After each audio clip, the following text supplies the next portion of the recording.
David, kind of in regard to that, I also want to talk about something we saw over the weekend at the Otara markets. A small political party or political grouping, Freedoms New Zealand, kind of counter-campaigning in the same direct physical space as another politician. So Chris Hipkins goes to do a walkabout. He gets shouted at in the Otara market, and people are physically there to counter-campaign against him.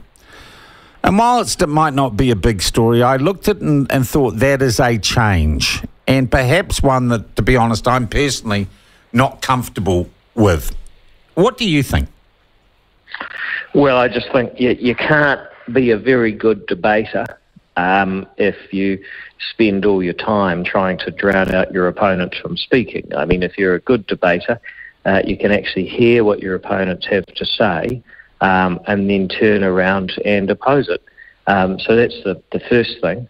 The second thing is, I do worry that, we're going to have a rougher campaign than perhaps New Zealand's seen for a while. On the other hand, I think anyone that's going to get engaged in that sort of activity, I always just think if you're spending most of your time talking about your opponents, that means that you are not talking to your people that you'd like to support. David, it's not like they put up billboards of them. Listening to them. It's not like they put up billboards of them like you did with Winston. How do you mean? Well, you've put up billboards of Winston Peters, haven't you? That's talking about your opponent. Oh, I'd say that's warning New Zealanders about the dangers of somebody who has their donations and secret accounts can't be trusted. Well, I mean, let's give an example. I mean, the person who voted for the Maori Language Act in 1987 is now...